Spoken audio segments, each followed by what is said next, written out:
22년도 1회 중학교 사회 검정고시 해설입니다. 자, 이번부터는 제가 중요한 문제를 먼저 짚어드리고 나서 해설을 해드리려고 하는데요. 자, 우리 중요한 문제 한번 같이 체크해 봅시다. 중요한 문제 어떤 게 있냐면요. 자, 1번. 1번 중요합니다. 1번의 별표.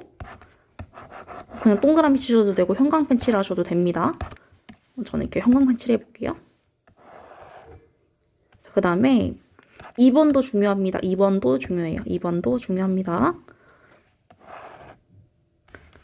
자, 그리고 옆으로 가서 자, 7번 중요합니다. 자, 밑으로 내려가 볼게요. 3번 중요합니다. 그 다음 5번 중요합니다. 9번 중요하고요. 10번 중요합니다. 자, 밑으로 쭉 내려가 볼게요. 6번 중요하고요. 그 다음에 11번, 12번 둘 다 중요합니다. 자, 제가 지금 짚어드린 중요한 문제들은 개념을 모르면 풀 수 없는 경우에 대해서 짚어드리는 겁니다. 다음 페이지로 넘어가서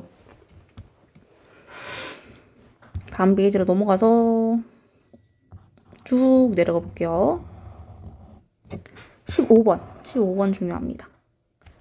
그 다음에 쭉 내려가서 23번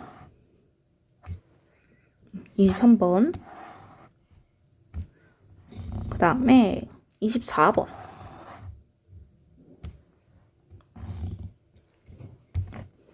나머지 역사 문제들도 중요하기는 하지만 이 정도가 제일 중요하다고 볼 수 있을 것 같아요. 네. 한번 1번부터 해설해 볼게요.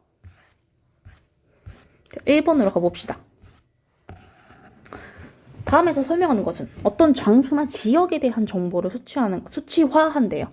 수치화하는 게 뭐예요? 숫자로 표현하는 거예요. 수치화가 뭐라고요? 수치화는 숫자로 표현하는 거예요. 숫자. 제가 지금 중랑구 신내동에 살고 있는데 이거를 지역 정보를 어떻게 수치화할 수 있을까요? 뭐 북위 뭐 43도에 뭐 동위 혹은 서위 뭐 30도 뭐 이런 식으로 표현할 수 있겠죠? 네, 이게 수치화하는 겁니다. 컴퓨터에 입력 저장한 다음에 가공 분석 처리해서 다양하게 표현해주는 체계. 여기서 핵심은 뭐냐면 장소나 지역에 대한 정보라는 거예요. 정답은 4번 지리 정보 시스템입니다. 시차는 뭐예요? 시간 차이입니다. 시간 차이. 이걸 시차라고 하는 거고요. 시차는 왜 발생할까요? 경도 때문이죠. 경도가 뭐예요? 지구가 이렇게 있다고 치면은 가운데선 이게 위도고 세로선이 경선이죠. 경선. 시간 차이는 이 경도 때문에 발생합니다. 표준시는 뭐예요? 표준이 되는 시간. 이게 표준시예요. 랜드마크는 예시로 기억해 둡시다. 서울을 떠올렸을 때 서울의 랜드마크는 뭐가 있냐면요. N서울타워, 남산타워 말하는 거예요. 뭐 뉴욕이라면 자유의 여신상. 랜드마크 계속 나오고 있습니다. 꼭 알아두셔야 돼요. 아시겠죠? 지리정보 시스템. 요거 밑줄 쳐두시고 이거는 꼭 알아두셔야 된다. 2번. 다음 자료에서 가에 해당하는 기후는 자, 지도만 먼저 봐볼게요. 지도만 보니까 가가 지금 어디에 있어요? 여기 있네, 여기. 여기는 스페인이거든요. 스페인 남부. 그다음에 프랑스 남부부터 해서 쭉 이탈리아 남부. 그다음에 이 북아프리카 위쪽에 있는 모로코, 알제리 같은 나라들. 지중해, 이게 지중해거든요. 여기 이렇게 있죠, 여기. 이게 지중해예요, 지중해. 이 지중해를 따라서 쭉 둘러싸고 있죠. 지중해를 따라서 이렇게 좀 둘러싸고 있잖아요. 그쵸? 무슨 기후예요? 이거는 지중해성 기후예요. 지도에 표시된 가는 여름에는 고온 건조, 겨울에는 온단 수분. 그 다음에 올리브, 포도 등 뭐 레몬, 오렌지 이런 것들을 주로 재배합니다. 고산 기후는 뭐예요? 고산 기후는 높은 산에 있는 기후라는 거예요. 그래서 이 적도가 지나는 곳은 매우 덥잖아요. 근데 여기 에티오피아의 아디스 아바바라는 곳이 있거든요. 여기가 이제 고상 기후가 나타나는 거예요. 너무 높이 있어서 사실은 더워야 되지만 항상 봄과 같은 기후가 나타납니다. 고상 기후랑 반드시 연결시켜 두어야 하는 게, 이거랑 연결해야 되는 게 상충 기후예요. 상충 기후. 고상 기후에서는 항상 봄과 같은 기후, 상충 기후가 나타납니다. 툰드라 기후는 아주 추운 곳이죠. 네, 이거는 한대 기후예요. 한대 기후. 열대 우림 기후는 적도를 지나야 되고, 연중 수균이에요. 연중 수균. 이거는 여름에만 수분하고 겨울에는 수균하잖아요. 근데 열대 우림 기후는 연중 수균입니다. 정답은 3번 지중해성 기후. 3번 다음 내용에 해당하는 지형은 용암이 빠른 속도로 식어 굳으면서 다각형의 기둥 모양으로 쪼개진대요. 그 다음에 주로 제주도에 분포하는 거 뭘까요? 갯벌? 갯벌은 용암이에요? 기둥이에요? 아니죠. 모래사장? 이것도 아니죠. 석회동굴은요? 자, 요거 두 개는 지우고 석회동굴, 주상절리 요 두 개 중에 보통 고민을 하셨을 텐데요. 용암이 빠른 속도로 식어서 굳으면서 다각형의 기둥 모양으로 쪼개진대요. 주상절리입니다. 주상절리 어떻게 생겼냐면요. 이렇게 생겼어요. 어때요? 진짜? 기둥 같죠? 어때요? 여기 이렇게 기둥이 모여있는 거 보이세요? 기둥? 이렇게 기둥이고, 이렇게도 기둥이고, 이렇게도 기둥이고, 이렇게도 기둥이고. 다각형이라는 게 뭐예요? 각이 많다는 거예요. 사각, 각이 4개다. 삼각, 각이 3개다. 이런 거잖아요. 그럴 것처럼 얘네들은 여러 개의 각이 있는 기둥 모양이에요. 이렇게 모여있는 거, 이게 주상절리입니다. 네, 다시 본문으로 가볼게요. 본문으로 가서 4번 가봅시다. 4번. 다음에서 설명하는 자연재해는, 이거 쉬우셨죠? 집중호우, 홍수, 하천의 범람, 가옥이나 농경지 등이 침수되는 거, 홍수죠? 네. 5번. 다음에 설명에 해당하는 자원은 자동차 보급이 확산됐대요. 자동차 보급이 확산되면서 수요가 급증했다. 이거 뭐냐면 사람들이 많이 필요로 한다는 거예요. 이제 수요가 급증했다는 말은 무슨 얘기냐면 이제 필요로 한다. 사람들이. 편제성. 어느 한쪽에 편향되어 있는 거. 즉 우리나라에는 없어요. 그렇지만 사우디아라비아, 미국에는 엄청나게 많아요. 이게 편제성이 크다고 이야기하는 거예요. 그 다음에 국제적 이동량은 이 편제성 때문에 따라오는 특징입니다. 편제성이, 자, 우리나라에는 없어요. 그런데 다른 나라에는 있어요. 여기에만 있어요. 그러면 편제성이 크고 당연히 우리나라에는 없기 때문에 사오겠죠. 그렇기 때문에 국제적 이동량도 많은 겁니다. 주요 수출국으로는 사우디아라비아, 러시아, 아랍에미리트 이런 나라들이 있대요. 자동차, 그 다음에 국제적 이동량 많다. 사우디아라비아, 아랍. 힌트가 엄청 많이 있었어요. 정답은 뭐냐면요. 석유입니다. 가장 큰 힌트는 뭐였어요? 자동차. 자동차랑 연결 지어보세요. 구리로 타는가, 석탄, 철광석으로 타지 않죠? 네, 석유로 탑니다. 6번 가볼게요. 푸드 마일리지를 줄이기 위한 대안으로 등장하였으며 지역에서 생산된 먹거리를 해당 지역에서 직접 소비하는 것을 뜻한다. 자, 이 푸드 마일리지가 뭔지 모르셨을 수 있어요. 푸드 마일리지. 이게 뭐냐면 우리나라는 커피가 안 나잖아요. 이 커피를 멀리서 사오잖아요. 아프리카나 베트남이나 인도네시아 이런 커피가 많이 나는 나라에서 사온단 말이에요. 그러면 푸드 마일리지가 늘어나요. 마일리지가 뭐냐면 이거는 마일리지는 거리죠, 거리. 거리의 단위 중에 하나예요. 몇 킬로미터, 몇 미터 이런 것처럼. 그래서 이 음식 먹거리에 마일리지가 뭐라고요? 거리 단위. 근데 이거를 항공사에서 비행할 때 마일리지라든지 그냥 포인트 제도의 단위로도 쓰잖아요. 그쵸? 네. 그러니까 이렇게 거리가 멀어질수록, 즉 먼 곳에서 생산된 음식을 소비할수록 이 푸드 마일리지는 늘어나요.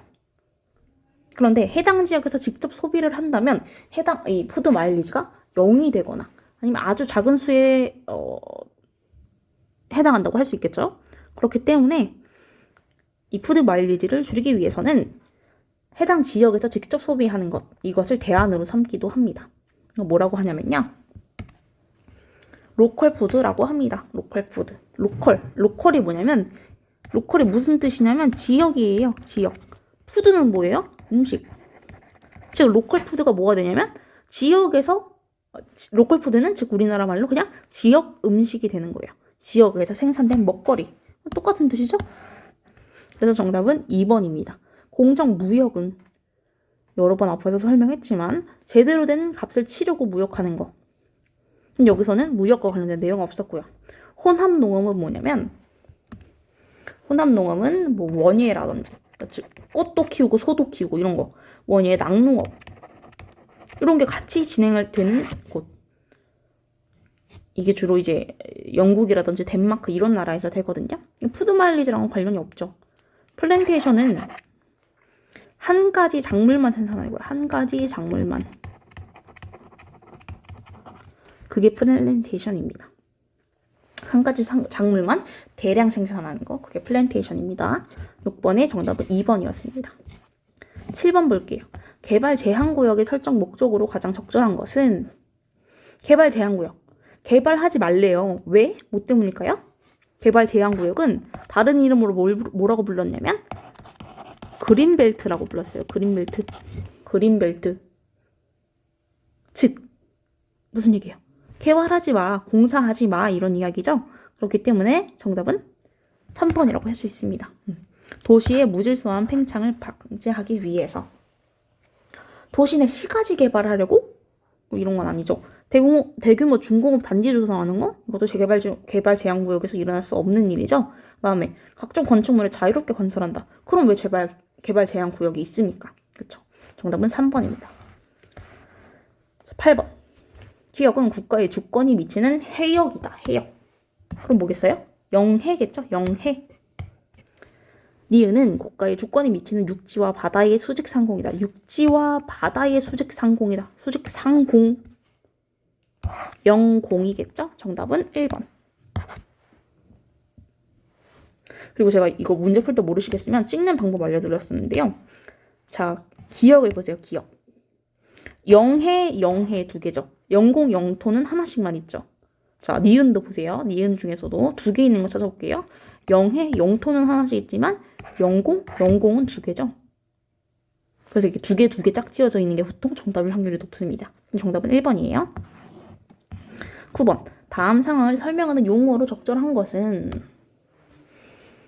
이 누구는 신인 가수 그룹의 리더로서 중요한 오디션이 있던 날에 어머니의 건강이 위독하다는 연락을 받았대요. 오디션에 참가해야 될지 아니면 어머니한테 가야 될지 고민에 빠졌대요. 고민이라는 거가 고민.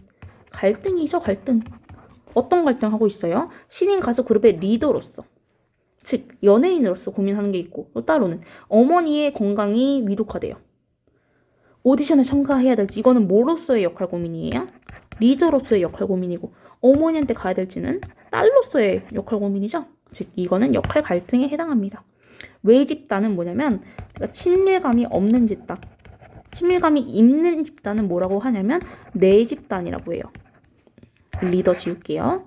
내 집단.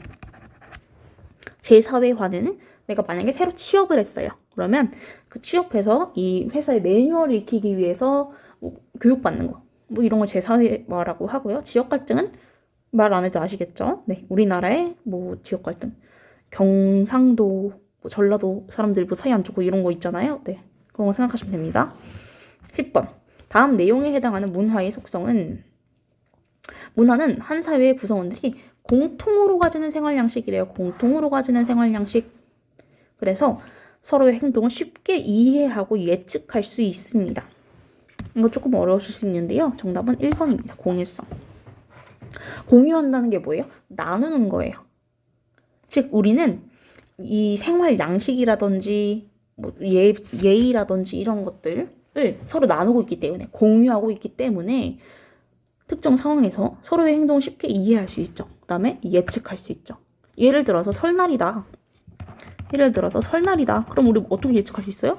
세배하겠지, 절하겠지, 이런 거 예측할 수 있겠죠? 문화는 선천적이다. 이런 얘기 들어보신 적 있으세요? 관련 없습니다. 수익성은요? 문화가 돈이 된다. 이런 얘기예요. 틀린 얘기죠. 일회성은 한 번만 쓴다는 거죠? 틀린 얘기입니다. 자, 문화의 속성어는 무엇이 있는지 한번 볼게요. 문화의 속성어는 5가지가 있거든요. 학, 공, 전, 축, 변 이렇게 있어요. 학습성, 공유성, 그다음에 전체성, 축척성, 변동성 이렇게 5가지 있습니다.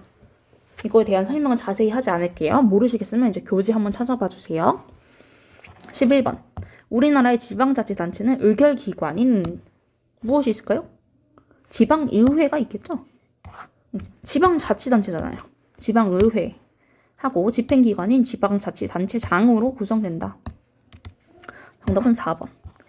자, 다음에서 설명하는 일반적인 정부 형태는 국민이 선거를 통해서 의회를 구성하고, 자, 국민이 선거를 통해서 뭘 구성한대요? 의회를 구성한대요. 그리고 의회의 다수당의 대표가 여기서의 대표가 총리가 된대요. 수상이 된대요. 총리는 내각을 구성할 권한을 가진다. 이거 뭐냐면 의원 내각제입니다. 정부 형태로는 2가지밖에 안 나와요. 의원 내각제하고 대통령제 이렇게 2개밖에 안 나옵니다. 귀족 정치제 이런 거 안 나와요. 절대항적 안 나옵니다. 대통령제, 의원 내각제 둘 중에 하나만 고르셔야 돼요. 아시겠죠? 대통령제 하면은 우리나라에도 국무총리 이런 게 있기는 하지만 총리가 대통령의 역할을 하진 않죠. 네. 자, 제가 아까 그림으로 보여드렸었는데 국민이 의회를 뽑고 의회에서 총리를 뽑잖아요. 그쵸? 지금 이 글의 내용이잖아요. 그런데 대통령제는 어떠냐면 대통령제는 국민이 의회도 뽑고 대통령 선거는 따로예요. 이렇게 2개의 화살표가 나와야 됩니다. 국민으로부터. 네, 아시겠죠? 정답은 4번입니다. 다음 페이지로 넘어가 볼게요. 13번. 국가 권력의 간섭을 받지 않고 자유롭게 생활할 권리. 자유롭게. 모든 국민은 직업 선택에 자유를 가진다. 정답은 1번. 자유권입니다. 14번 갈게요. 국가기관과 관련된 문제입니다. 선거랑 국민투표의 공정한 관리. 그 다음에 정당 및 정치 자금에 대한 사무, 선거 참여 홍보 활동? 그럼 뭐랑 관련된 거예요? 선거랑 관련된 거죠. 정답은 2번. 선거관리위원회입니다. 15번. 기억에 들어간 경제 개념은 이런 문제가 어려워요. 개념을 묻는 문제. 모르면 틀릴 수 있거든요. 기억은 어떤 것을 선택함으로써 포기하게 되는 대안의 가치 중 가장 큰 것을 의미하며 편익과 더불어 합리적 선택을 위해 고려해야 될 요소이다. 합리적 선택. 여기서 얘기하는 합리적 선택. 이 합리적 선택을 위해서는 뭘 고려해야 되냐면 합리적 선택을 위해서는요. 2가지를 고려해야 되는데요. 이 합리적 선택을 위해서는 기회, 비용, 그 다음에 편익을 고려해야 돼요. 근데 여기 위에 나왔죠? 편익과 더불어. 기회비용하고 편익을 고려해야 됩니다. 그래서 정답은 3번이라는 것을 쉽게 아실 수 있었을 것이고 제가 지금 얘기 드렸으니까 쉽게 알 수 있었을 것이고 나머지는 왜 아닌가 한번 같이 볼게요. 수요. 수요는 어떤 말이라고 그냥 생각하시면 되냐면 필요. 수요, 필요. 즉 수요가 높다라고 하면 필요가 높아요. 그 말은 사람들이 필요로 하는 양이 많다는 거예요. 수요량이 많다. 필요하는 양이 많다. 실업은 직장을 잃는 거죠. 그 다음에 물가지수는 우리나라 막 요즘에 물가가 올랐다 이런 얘기 하잖아요. 그거에 대한 얘기예요. 물가지수는.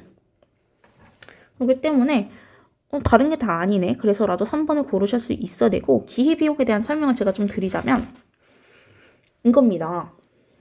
제가 뭐 떡볶이, 치킨, 그 다음에 피자 이렇게 있다고 볼게요. 그럼 제가 떡볶이를 선택하면 치킨이나 피자를 못 먹잖아요. 그렇죠? 그런데 반대로 제가 치킨을 선택하면 또 떡볶이나 피자를 못 먹죠. 즉 제가 치킨을 선택할 때는 떡볶이하고 피자가 기회비용이 되는 거고 피자를 선택하면 뭐가 기회비용이 되는 거예요? 치킨하고 떡볶이. 자, 다시 떡볶이를 선택하면 치킨이랑 피자가 기회비용이 되는 겁니다. 아시겠죠? 네. 16번 볼게요. 기억에 해당하는 경제 주체는 인플레이션 발생 시, 인플레이션이 뭐냐면 인플레이션은 물가 상승이에요. 물가 상승. 물가가 상승하는 현상을 영어로 이제 인플레이션이라고 합니다. 인플레이션 발생 시에 어떤 주체는 물가 안정을 위해서 과도한 재정 지출을 줄이고 공공요금 인상을 억제하며 세금을 내린다? 세금은 어디에 내요? 나라에 내죠. 정답은 2번입니다. 17번. 다음 유물이 처음으로 제작된 시대는 빗살무늬 토기, 음식 조리한다, 식량 저장한다. 이거 신석기 시대죠. 빗살무늬 토기는 세우는 게 아니에요. 이걸 땅에 박는 겁니다. 이렇게. 이 땅이 있다고 치면은 이만큼 이제 파는 거예요. 땅을. 이 부분을 박는 거예요. 그럼 땅 위에 보이는 부분은 이 부분만 되는 거죠. 이 부분만 위에서 보이게 되는 겁니다. 18번. 고구려의 왕은 고구려 사람 찾으면 됩니다. 명락이라는 독재적 연호 사용했다. 신라에 침입한 왜군 물리쳤다. 금강가를 공격했다. 다음에 만주와 한반도 중부에 걸치는 대제국을 건설했다. 뇌물왕은 백제 사람. 신문왕은 신라 사람이에요. 뇌물왕도 백제 사람이 아니라 뇌물왕도 신라 사람입니다. 근초고왕이 백제 사람이죠. 광개토대왕이 고구려 사람. 정답은 4번. 9번 볼게요. 기억에 해당하는 국가는 대조영 나오겠습니다. 대조영 뭐죠? 발해죠. 대조영 발해. 해동성국. 여기서 힌트가 다 나왔습니다. 정답은 발해입니다. 20번 볼게요. 공민왕의 개혁정치. 쌍성 총관부를 공격하여 천령 이북의 땅을 되찾았다. 일단 생각해보세요. 공민왕이 어느 나라 왕이에요? 공민왕은 고려의 왕입니다. 고려는 누구의 침공을 받았어요? 고려는 몽골의 침략을 받았어요. 몽골. 삼국을 통일한 건 누구예요? 신라. 경복궁 중건한 것은 흥선대원군이에요. 즉 조선 때 얘기예요. 조선 때. 훈민정음은요? 훈민정음은 세종대왕이죠. 언제예요? 조선 때예요. 정답으로 남는 게 4번밖에 없어요. 전민변정도감은 우리나라가 이제 몽골의 침략을 받으면서 일제강점기 때랑 마찬가지로 뭐 땅이라든지, 그러니까 재산이죠. 재산이라든지 소유 뭐 이런 거 뺏긴 것들이 있을 거 아니에요. 이런 거를 원래 주인한테 되돌려주는 기관이 전민변정도감이었어요. 그래서 정답은 4번이었습니다. 21번.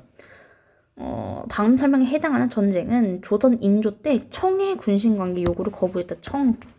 청의 침략으로 남한산성에서 항전했다. 그 다음에 조선이 삼전도에서 항복했고 청과 군신관계를 체결했다. 이거 뭘게요?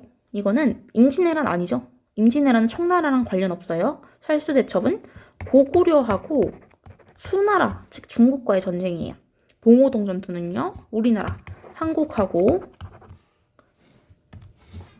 일본의 싸움이죠. 일제강점기 때. 그럼 병자호란하고 임진왜란 둘 중에 하나일 텐데 아까 말씀드렸듯이 임진왜란은 청나라랑 관련이 없습니다. 네, 청나라는 17세기, 18세기 이때 가장 힘이 셀 때거든요. 근데 임진왜란은 16세기 말이에요. 이거는 청나라랑 관련이 없어요. 남는 거는 1번입니다. 이 배경을 잘 이해해 두셔야 되는데요. 명나라하고 원래 명나라가 전통적인 중국의 왕조예요. 얘네들이 한족 왕조예요. 한족. 그러니까 얘네들 그 중국 사람들은 어느 민족인지 되게 따진단 말이에요. 어느 민족인지 되게 따진단 말이에요. 그런데 명나라 위에서 어떤 나라가 치고 들어가냐면 청나라예요. 청나라는 한족이 아닙니다. 얘네들은 여진족으로 구성이 되어 있어요. 여진족. 민족 이름이에요. 여진족.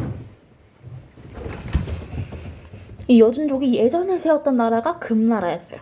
그런데 그 금나라에서 이제 청나라로 온 거죠. 금나라였다가 청나라가 된 거죠. 청나라가 됐는데 한국은 4대를 중시하잖아요. 조선 4대를 중시했습니다. 그리고 한족 왕조만 섬겨요. 정통성이 있는. 그렇기 때문에 얘네들은 청이 군신 관계, 즉 신하하고 왕의 관계를 요구한 거예요. 우리가 왕할게, 너네가 신하야. 혹은 우리가 신하할게, 너네가 왕해. 이런 식으로 군신 관계를 요구했는데 이걸 거부했습니다.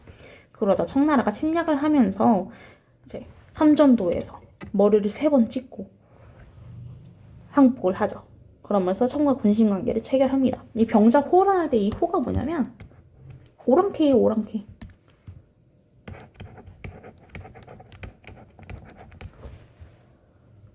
정답은 1번입니다. 22번. 한글 소설 사설 시조가 유행했다. 판소리 탈춤 공연했다. 풍속화 민화 유행했다. 뭐랑 관련된 것 같아요? 성리학? 관련 없죠. 불교예술 관련 없습니다. 서양 문물? 관련 없습니다. 정답은 3번입니다. 23번. 다음 설명에 해당하는 사건은 김옥균, 박영효 등의 급진 계약파가 정변을 일으켜서 근대국가 건설을 목표로 한 계획을 추진했으나 청군의 개입으로 3일 만에 실패하였다. 그래서 3일천하라는 말이 있죠. 3일천하. 정답은 갑신정변입니다. 김옥균, 박영효, 그 다음에 서재필 이런 사람들, 이런 급진 계약파들이, 급진 계약파들은 뭐예요? 빨리 문 열자고. 그 정변을 일으켜서 우리는 지금은 왕정이지만, 즉 고종이라는 황제가 있고 근대적인 그런 시스템, 정치 시스템은 없지만 대통령제 혹은 의원내각제 이런 것들은 없지만 그렇기 때문에 우리가 정변을 일으켜서 근대 국가를 건설해보자. 그랬는데 청군, 즉 고종, 그 다음에 고종의 와이프 명성황후가 청군에게 전화를 하면서 콜을 하면서 우리 좀 도와줘 하면서 3일 만에 진압이 돼버렸습니다. 3.1운동은 정변인가요? 아닙니다. 홍경래의 난도 정변은 아니에요. 김옥균, 박영효, 서재필 이런 사람들은 진짜 많이 배운 사람들입니다. 홍경래는 누구예요? 홍경래는 그냥 평민이에요. 만민공동회는 독립협회 있잖아요. 독립협회. 이 독립협회에서 집회를 연 거예요. 광화문에서, 예를 들어서 광화문에서 집회를 연 거예요. 매주. 민중 집회를 여는 겁니다. 그 집회 중에 하나가 만민공동회였어요. 24번으로 가볼게요. 다음 대화 내용에 해당하는 제도는 군포를 1년에 1필만 낸다. 전에는 군포를 1년에 2필 내야 됐어요. 2필. 그런데 이제는 군포를 1년에 1필만 내도 된다. 균약법입니다. 균약법. 진대법은 봄이 되면은 곡식이 떨어지니까 봄에 곡식을 빌려주고 가을에 갚도록 하는 제도이고요. 호패법은 그 암행어사요 할 때 자기 뭐 마패 이런 거 보여주잖아요. 그런 거 호패법. 호패법도 그거랑 비슷한 겁니다.